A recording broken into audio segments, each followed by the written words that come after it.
Amém? Amém, glória a Deus. Só tem um vivo aqui? Amém. Paz seja convosco. Amém, glória a Deus. Quero saudar você com a paz do nosso Senhor Jesus Cristo. Amém. Que é grande e maravilhoso. Semana passada nós encerramos Misericórdia e encerramos Abacuque. E eu pedi que você orasse para que para que o Senhor pudesse dar a direção de um novo tema. Você orou? Não. Orou? Ah, bom, a Claudinha orou. Ah, faltou a oração de mais alguns. Então nós vamos fazer o primeiro horário e o segundo horário em relação à graça de Deus. Eu ainda não tenho direção do que nós vamos trabalhar no segundo período. Então eu preparei material sobre a graça de Deus pelos dois períodos. Nós estamos mais uns 2 meses finalizando o estudo do ser de Deus. Nós já estudamos estudinho aqui, ó. Bastante, né? É um material rico que o Senhor nos proporcionou. Espera aí.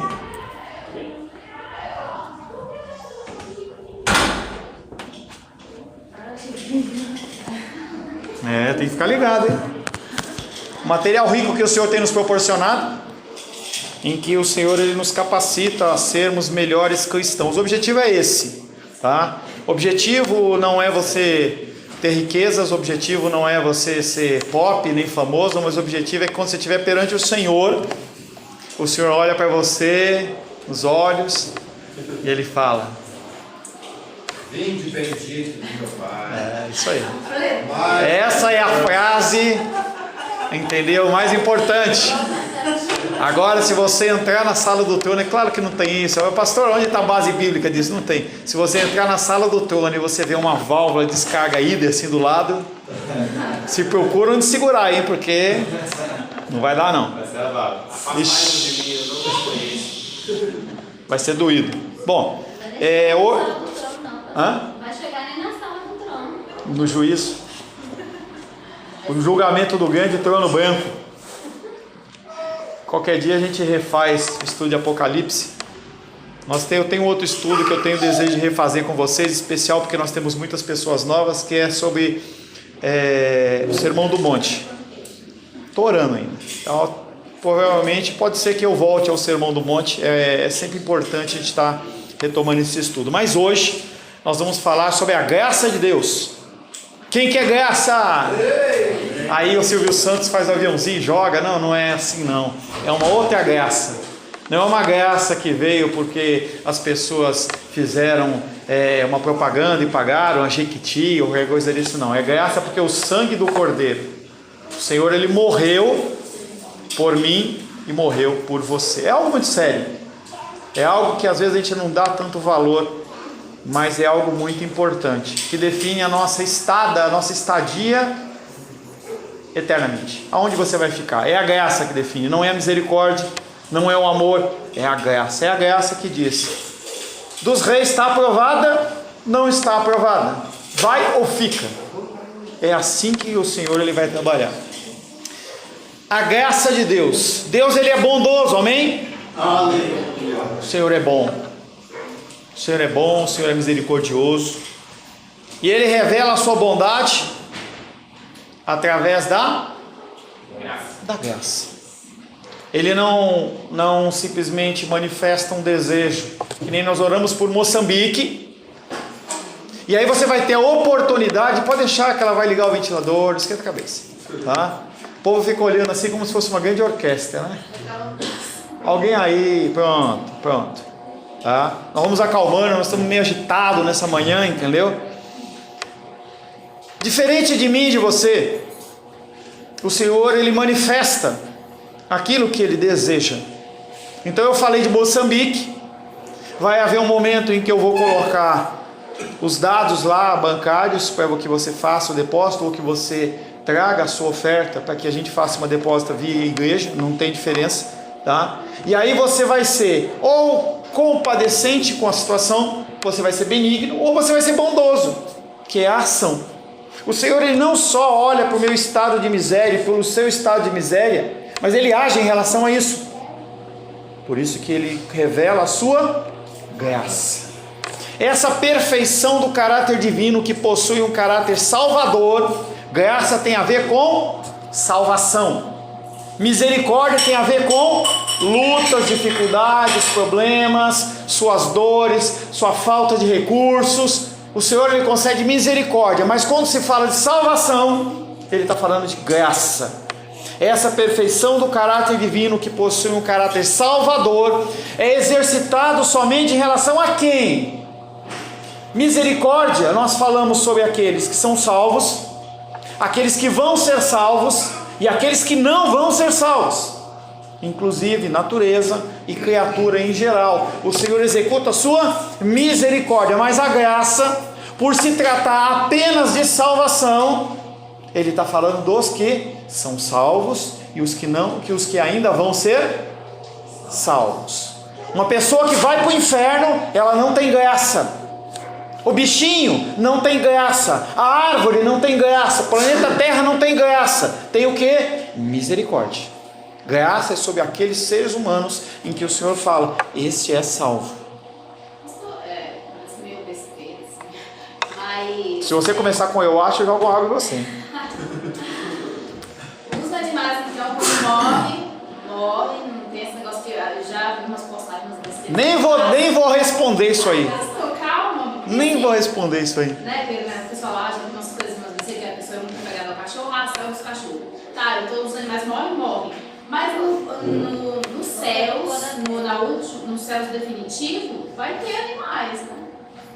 Querida, a palavra de Deus, ela fala que a terra ela vai ser transformada pelo fogo, e aí se fala num fogo de juízo, como também um fogo de transformação. Então eu pessoalmente, eu não sei como vai ser.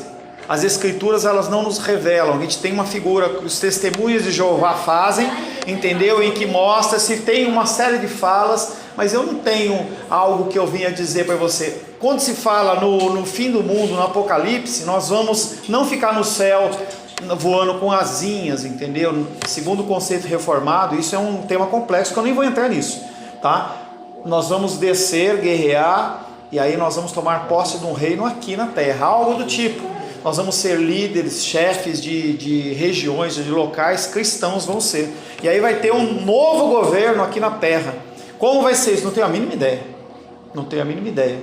Entendeu? Não vejo nas escrituras, no Apocalipse, não vejo em Daniel, que são livros que falam-se basicamente sobre atos futuros, em especial no pós-morte de Cristo, que fala disso. Entendeu? Não lembro de nenhuma referência. Isaías fala sobre essa questão. Porque vai ser renovado, não é significa que os animais não são esses animais. Ele também fala sobre isso, né? Ele deixa bem claro. O leão vai estar no poder, está falando da criação mesmo. Ele fala da criação, da renovação da criação. Pode ler o texto todinho, só vai ver no final. Mas céu dos bichos não tem. Leão, Não, fala de meu entendimento é a mesma coisa. Vamos continuar. Não vou entrar em Apocalipse, gente. Não tá falando Nem fim dos tempos. Não tá falando de Jesus, não. Tá Tá? falando de animais. Tá, vamos continuar aqui. Se qualquer coisa, qualquer dia a gente pega esse estudo de Isaías e nós vamos fazer. Obrigado, Cláudia, não me lembrava desse texto. Tá? Esta perfeição do caráter divino que possui um caráter salvador é exercitada somente em relação àqueles que Deus amou de modo especial, ou seja, aqueles que de alguma forma o Senhor selecionou antes da fundação do mundo, e nós temos vários textos que nós vamos trabalhar no decorrer desse tema. Nem no Antigo Testamento, nem no Novo Testamento, a graça é mostrada à humanidade de um modo geral, muito menos a outras criaturas. Nisto também a graça é distinta da misericórdia, porque esta misericórdia é sobre todas as obras, sendo que a graça é apenas sobre os eleitos de Deus. O que é graça? Definição. A graça pode ser definida como favor eterno e totalmente gratuito de Deus, manifestado na concessão de bênçãos espirituais e eternas às criaturas culpadas e indignas, por partes. Favor eterno não é algo que pode ser retirado, não é algo que tem validade, é por 1000 anos, é por 10.000 anos, ou algo que você recebeu e aí você pisou na bola, entendeu? Fez uma barbeiragem no trânsito, xingou alguém, morreu, você vai para o inferno, não, perdeu a graça. Isso não existe. A graça é um favor eterno, totalmente gratuito de Deus. Você não tem como pagar, nem as suas horas de oração, nem a sua dedicação, nem a sua vida na igreja, nem dízimo, nem oferta, nem auxílio missionário, nem nada que você possa fazer é suficiente ou palpável como moeda para você comprar. Não, ele é eterno e ele é gratuito, manifestado na concessão de bênçãos espirituais e eternas às criaturas culpadas e indignas como eu e você. Como é graça, é um favor imerecido, você não tem mérito nenhum. Não, mas eu fui muito bom, eu fiz isso, eu fiz aquela obra, eu fiz aquilo. Isso não vale absolutamente nada no sentido de mérito de ter direito à salvação. É contado como uma obra, tem validade sim, mas é um outro elemento que não vai ser trabalhado aqui, que fala-se sobre o galardão, que é algo que depois do pós-morte, nesse contexto de novos céus e nova terra, o Senhor ele vai conceder. Vamos deixar isso de lado, tá? A obra, ela é uma consequência do que você já tem, que é a graça e a salvação de Deus.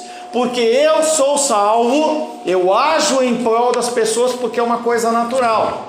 Se eu sei dirigir, eu dirijo em prol dos outros. Se eu sei cozinhar, eu cozinho. Você não faz uma coisa em prol de conseguir algo.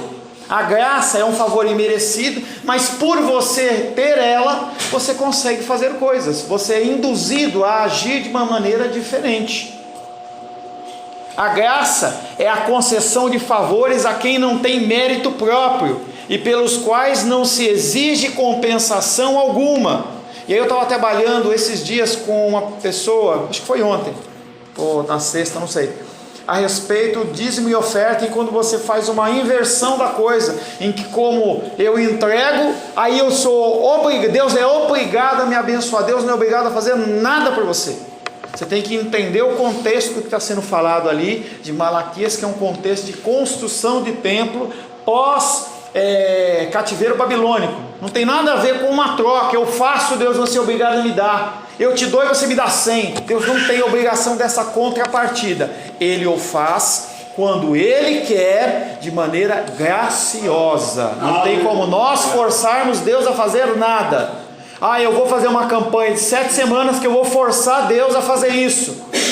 Eu vou fazer tal coisa porque Deus vai ser obrigado a... Não existe esta frase dentro do cristianismo. Tem dentro da heresia, em que você cria uma situação como a pessoa vem da macumba e ela está acostumada a oferecer uma pinga, uma bolacha, um frango, e ela acha que oferecendo aquilo para a divindade lá, para a entidade é obrigada a dar. Esse processo não funciona com Deus.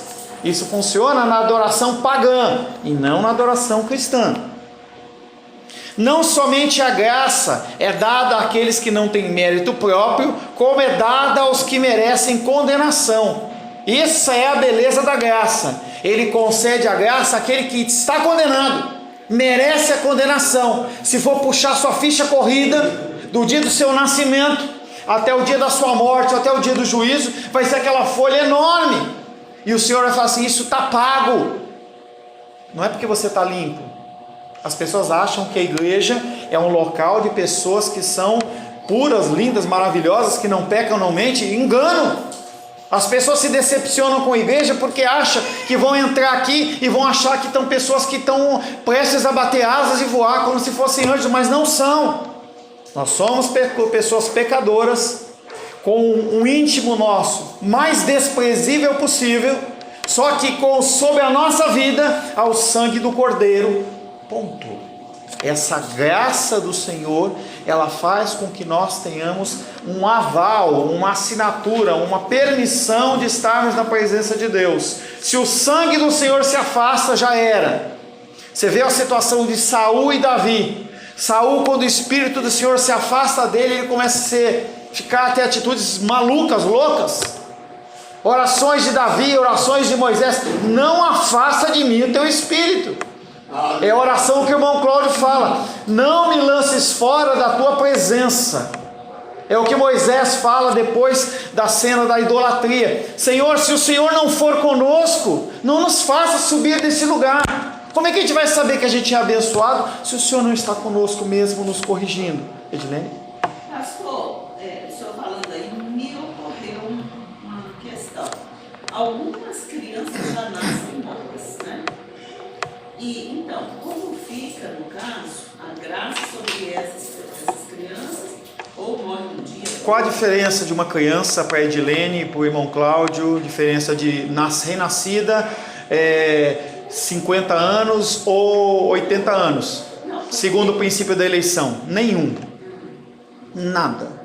A eleição, ela é algo que seleciona a pessoa, independente da pessoa viver 1 ano, 5 anos, 10 anos, 50 anos ou 100 anos. Dentro da nossa mente, nós continuamos pensando que as crianças elas são menos pecadoras. Entenda que a condenação ela não é pela sua vida a partir do nascimento, ou melhor, depois do nascimento. A sua condenação ela parte a partir do seu nascimento. Você foi concebida em pecado. Aquele pecado já é suficiente para te condenar por toda a eternidade. O que acontece é que com nossa vida nós vamos piorando. A palavra de Deus fala que nós aumentamos a medida da nossa condenação. Mas uma pessoa, seja numa criança, seja no ventre, seja com 80 anos de idade, um ser humano, não faz diferença nenhuma. Ah, pastor, não é injusto. Converse com o Senhor. Não é definição, não é da minha parte, a definição é do Senhor. Nós estamos entrando muito na área de Apocalipse. Eu não quero entrar nisso, eu quero manter na graça, hein? Tá? Essa questão que você está falando da igreja, assim, muitos falam assim, que eu já ouvi algumas pessoas falando que vem a igreja como um hospital, né? Sim. A igreja é um hospital. Aí uma outra coisa também é que, né, Davi, né, falando, como você falou, citou uns exemplos, né, não se afastar a presença de Deus. Assim, o pecado nos separa de Deus, mas se a gente serve a Deus, ele pode se afastar, mas dentro da gente não tem como sair. Não, é por isso que a graça é perpétua. E também a questão de Saul, o espírito atormentava ele, mas não era possessão, né? Não. É um espírito da parte do Senhor. Pastor, o Senhor manda espírito para atormentar o ser humano? Manda. Quem disse que não manda? Faz o que ele quiser. Se você lê Êxodo, Jó, se você... Nós temos muitos e muitos exemplos. É que nós criamos um cristianismo na nossa cabeça como se Deus ele fosse conformar o que a gente quer. E aí nós lemos as escrituras na medida do que nós queremos que seja. E não é assim que funciona. É por isso que ocorre o engano. Se você for olhar por toda a Bíblia, você vai ver homens tendo o coração endurecido, uma série de situações. E aquilo ali não procede de Satanás, procede de Deus. Por mais que o nosso coração fale, como? Pois é. A própria Bíblia diz, né, pastor, que Deus endureceu o coração do faraó. Dos reis. É assim, a gente vem para cá cheio de dúvidas. Amém. Então, quando o povo está assim interpelando, é porque ele está gritando aqui dentro. Eu preciso entender isso. E às vezes eu sei que o Senhor tem um tratando e precisa seguir isso para nós. Senão eu não ando. Mas é até bom que de vez em quando tem mesmo uma aberturinha para tirar essa dúvida. Porque eu, por exemplo, eu chego de dúvida. Sabe quando que essa aberturinha ela é criada? Quando você fala assim, pastor, vamos sentar para conversar, e eu separo 1 hora para você e nós vamos sentar para conversar. Lógico que tem. Quantas vezes você me ligou que eu não fui te visitar? Me liga e fala, pastor, vamos marcar essa semana e vamos sentar para conversar 1 hora?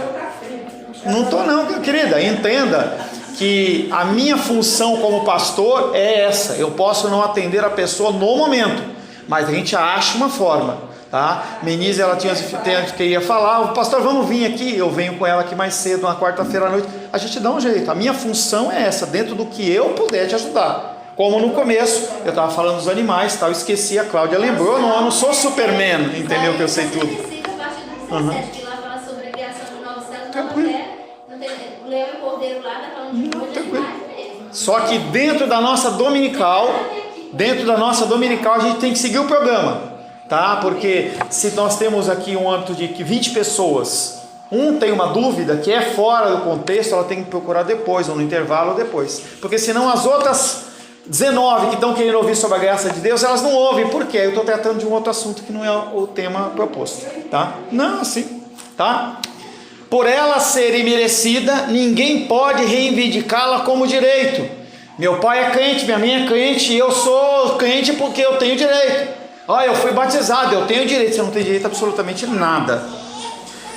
Se nós pudéssemos exigir algo, não seria graça, seria qualquer outra coisa, menos graça.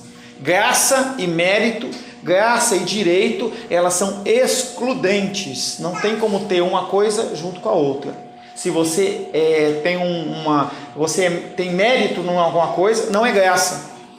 É como um salário. Você vai e trabalha, a pessoa não está concedendo uma graça a você. A pessoa está pagando pelo seu trabalho. Você pode até falar obrigado, tal, mas a pessoa tem a obrigação de pagar você. Agora, se você presta um serviço para uma pessoa gratuitamente, é outra coisa.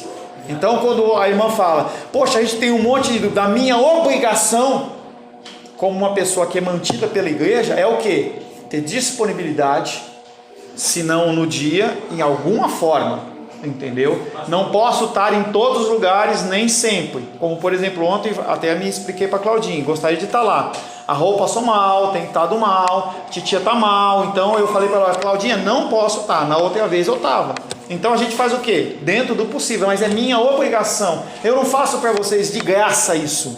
Eu tenho uma obrigação perante Deus e perante vocês. Então o pastor, ele é muito mais do que um ungido do Senhor. Não, ele é não um funcionário, mas é uma pessoa que serve ao Senhor. Então não é graça, é mérito. Ou melhor, eu faço algo em prol de vocês. Romanos capítulo 11, verso 6. Eu acho que o Alex queria falar alguma coisa.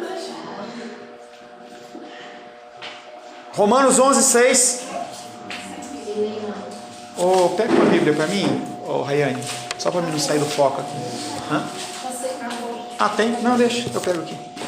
Romanos 11, 6. E se é pela graça, já não é pelas obras. Do contrário, a graça já não é graça. Apóstolo Paulo fala, se for pelas obras não é graça. Se é graça não é obras. Romanos capítulo 4, verso 4 e 5. Tá com sono aí, Nicolas? Lê para nós aí, Nicolas, por gentileza. Mas ao que não trabalha, porém crê naquele que justifica o ímpio, a sua fé lhe é atribuída como justiça. 4 e 5? É que ele começou só o seu. É capítulo 4, parte 5, né? Ora, ao que trabalha, o salário não é considerado como favor, e sim como dívida. Mas ao que não trabalha, porém crê naquele que justifica o ímpio, a sua fé lhe é atribuída como justiça. E a graça, ela é graça. Você não trabalha, olha, eu vou vir 3.000 dias na igreja, eu vou dar um dízimo por tanto tempo, eu vou dar uma oferta por tanto tempo, vou trabalhar na igreja por tanto tempo. Olha, como o político, olha, eu cumpri o mandato, eu tenho direito à minha aposentadoria. Não é assim. Efésios 2:8.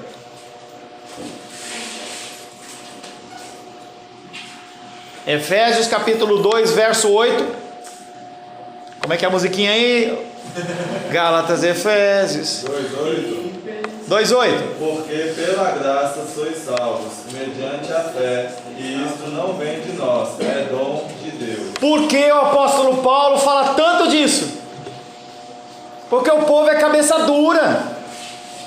O povo, seja na nossa época, seja na época da Idade Média, sempre a pessoa ela tem a dificuldade da graça. A pessoa não consegue receber um favor, ela quer pagar por. O ser humano tem essa dificuldade. Eu não quero algo de graça, eu não quero ficar devendo nada para a Diene. Então eu faço algo em troca de. A grande dificuldade do ser humano é essa. Ele quer ter participação, porque se der errado ou sair alguma coisa diferente do que ele espera, ele quer o quê? Cobrar. Tudo bem aí o casal aí? Não entra das duas não, hein? Entendeu?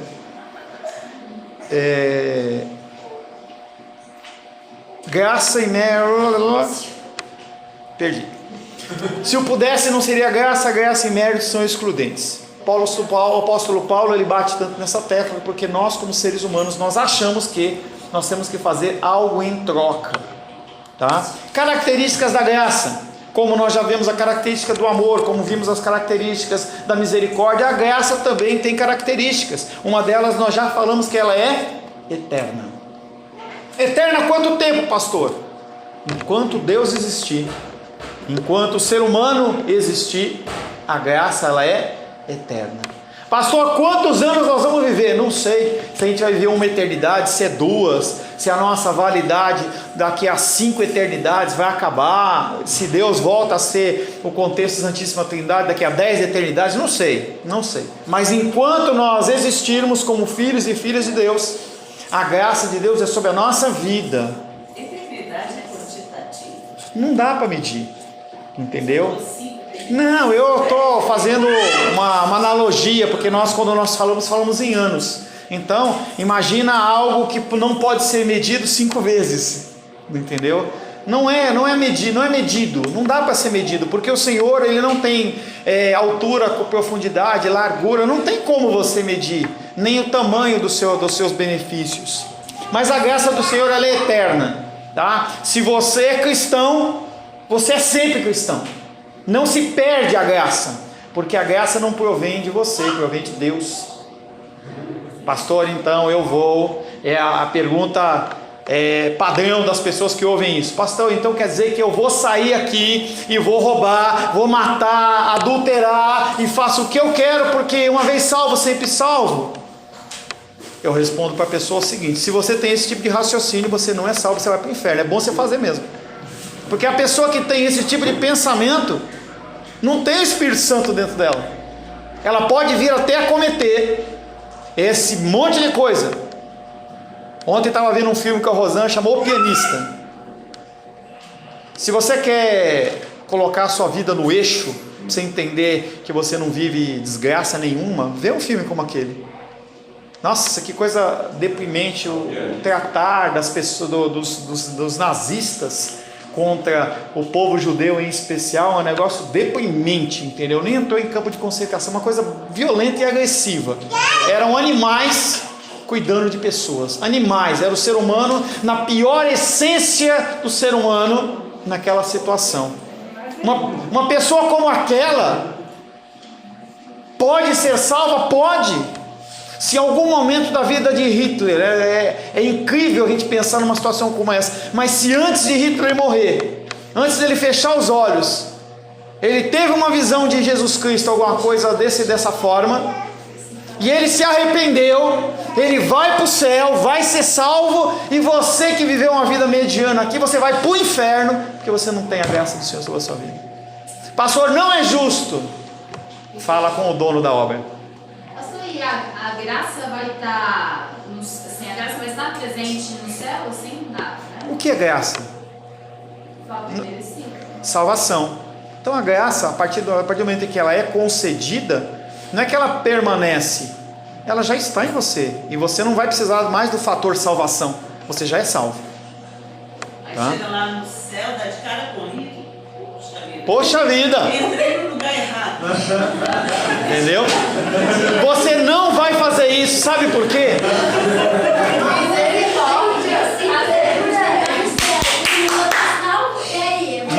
Eu não ouvi. Eu não estou dando um exemplo bem simples. Lula, que roubou tanto, que fez tanta coisa ruim. Se Deus o quiser e ele for do propósito de Deus, ele ser salvo, ele vai encontrar com ele. Sabe por que você não vai pensar assim, Edilene? Quando você chegar lá no céu e você der de cara com Hitler, Mussolini e qualquer um desses caras aí, entendeu? Sabe por quê? Porque você naquele momento você já vai ter passado do estado de pecaminoso para sem pecado. A sua mente vai ser a mente como a do Senhor, e você vai entender o juízo e a justiça de Deus de uma maneira totalmente diferente. Aí você vai olhar e vai abraçar ele, dar um beijo na bochecha dele e falar assim: que bom que você está aqui, entendeu? Hoje não, mas Hoje não. a graça é eterna. As obras da graça não são feitas num atropelo. As obras da graça não são feitas num atropelo. O que é isso? A Diane está precisando da salvação, Deus sai correndo. Não é assim, gente. O cara está lá, entre a vida e a morte, aí o cara aceita Jesus. Aí o Gabriel corre lá, Deus, mais um aceitou, é mesmo, eu não estava prestando atenção. Não é assim, gente. As obras da graça não são feitas num atropelo, para resolver um problema surgido de última hora. Deus, ele não é pego de surpresa em nada. Nós somos. Ele não. É por isso que ele deve ser algo engraçado, você aí tiver a oportunidade, se tiver essa oportunidade, realmente estar ao lado de Deus. Porque Deus, ele olha as nossas angústias e ansiedades, e ele fala, por que ele está preocupado com isso? Eu já dei a provisão, já está tudo certo. Se perdeu o emprego aqui, eu concedo outro. Se aconteceu isso e tal. Nós, como seres humanos, eu, você, quando a coisa acontece, a gente chora, se angustia. Mas somos nós. E isso é natural do ser humano. Mas o grau de ansiedade que nós temos, ele é diametralmente oposto ao grau de confiança que nós temos em Deus. Se você vive em extrema angústia e ansiedade todo o tempo, quer dizer que seu amor e confiança em Deus está desse tamanho.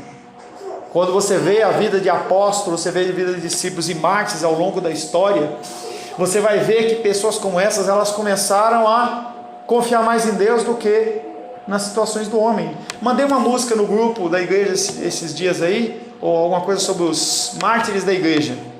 E é uma cena, não é real, claro que não foi filmado, mas é uma cena que aconteceu.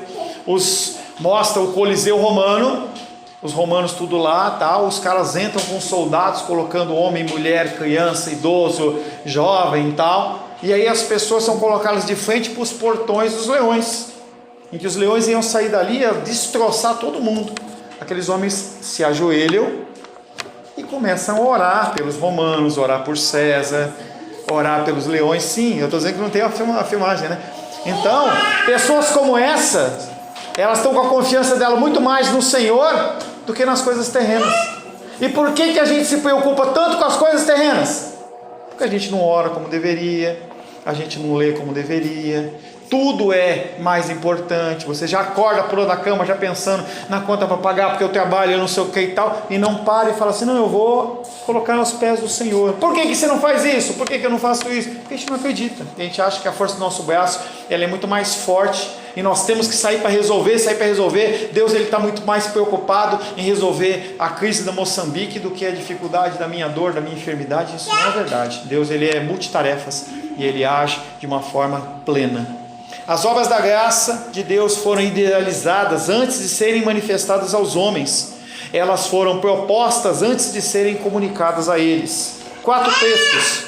2 Timóteo 1,9. Rayane. 2 Timóteo 1,9. O Alice, 1 Pedro, capítulo 1, verso 18 a 20.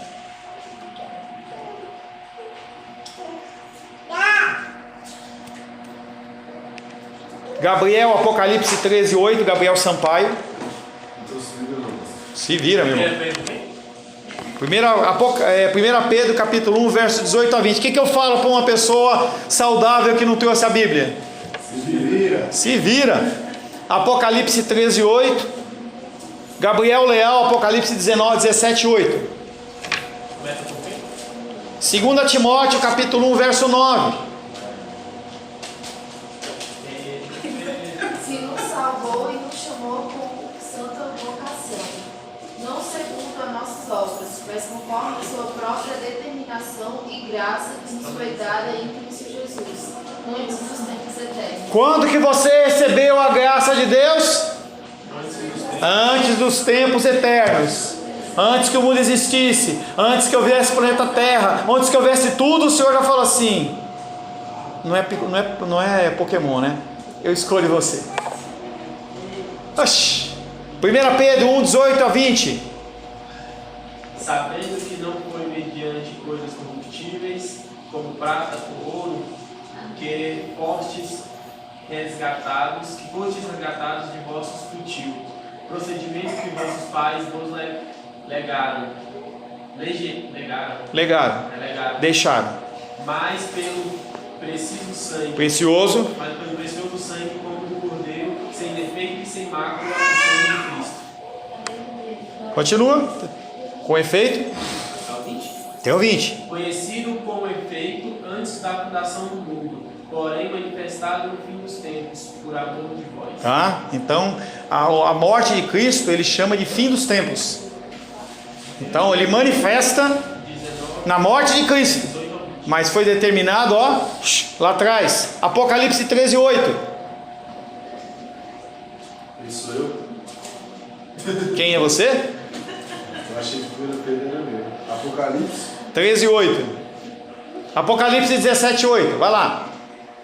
13 ou 17? Não, o outro. Você é 13. E adorá-la-ão todos os que habitam sobre a terra, aqueles cujos nomes não foram escritos no livro da vida do Cordeiro, que foi morto desde a fundação do mundo. Além de ele ter manifestado há 2019 anos atrás aproximadamente, diz que antes da fundação do mundo ele já tinha sido morto e crucificado. Como é isso, pastor? Sei lá. Eu sei que foi uma coisa que aconteceu dentro do tempo de Deus, mas foi manifestado de uma forma prática. Apesar dele não ter sido morto lá, toda a ação da salvação ela já foi manifestada dentro do tempo de Deus antes que tudo viesse a existir. Tá? 17:8. A besta que viste era e não é. Está para emergir do abismo e caminha para a destruição. E aqueles que habitam sobre a terra, cujos nomes não foram escritos no livro da vida, desde a fundação do mundo, se admirarão vendo a besta que era e não é. Mas aparecerá. Tem um livro da vida do Cordeiro. Ou seu nome está lá, ou ele não está. Ele não pode ser colocado ou tirado. Ele está lá, e ele está lá desde a fundação do mundo. Por que desde a fundação do mundo, se foi desde a eternidade? O Senhor está dando uma referência para a gente pensar. É uma forma da gente imaginar quando o mundo foi criado, porque a gente não consegue imaginar nem quando o mundo foi criado, imagina antes dele. Então é referência. O Senhor está dando uma simbologia para a gente entender. Porque, pastor, a gente está preso nesse tempo, às vezes a nossa mente não consegue visualizar. Assim, eu não sei se estou errada. Por que você falou às vezes? Sempre! Então, a gente não consegue visualizar. Mas, eu não sei se estou errado nesse pensamento, mas é como se já estivéssemos no céu, já ouviu o julgamento, já ouviu tudo, e para Deus já estamos no céu, já está tudo resolvido. A gente está preso nesse tempo, a gente não consegue visualizar. O contexto temporal é humano. Exatamente. É uma coisa, a gente se preocupa com essa coisa. Por exemplo, você vai almoçar onde? A casa do Gabriel Sampaio. Você está chorando porque não sei se você vai ter comida ou não? Se sua mãe vai lembrar ou não de fazer comida? Por quê? Ela não sempre faz. Você entende como a gente confia mais no homem do que em Deus? Ele fala na palavra dele inteira que isso vai ocorrer e vai ocorrer. Portanto, todas as resoluções fundamentais com respeito à nossa salvação foram feitas antes que o mundo existisse. Tudo que poderia te desviar dos caminhos do Senhor, Deus já tratou. Ele já cuidou. As coisas que você não tinha, se você entrasse num caminho e você fosse perder, Ele não permite que você entre. Ou Ele muda aquele caminho. Não tem uma tribulação que você possa passar que chegue ao ponto de você abandonar o Senhor. A palavra de Deus diz que a tribulação ela vai começar a aumentar, e a gente está vendo, a coisa está cada vez ficando pior, tá? Aí Deus faz o quê? O abreviar não é que ele fala assim, olha só, cuidado, hein? Deus vai abreviar o tempo. É como se ele estivesse falando assim, eu acho que dá mais 10 anos. O negócio ficou complicado, eu vou diminuir para 7. Não é isso, gente. É uma forma dele falar. O abreviar não é que ele vai diminuir o tempo. Ele está falando assim que o tempo determinado por ele vai acontecer. Mas dentro do nosso ver, nós estamos clamando, Deus volta, abençoa, tal. Ele vê que a situação está ficando tão complicada, dentro de um plano que ele já tem, o que ele faz? Chega, até aqui. Até aqui. Por quê? Por que a gente confundiu? Porque, por exemplo, antigamente a gente tinha a sensação que o tempo... Por que a gente? Você já está falando a gente por quê? Todo mundo está pensando? Eu gosto de brincar com ela. Antigamente as pessoas tinham a sensação que o tempo é devagar, igual a cidade do interior, devagar. E hoje a gente nossa, quando você vê, já passou um tanto de horas, já está no meio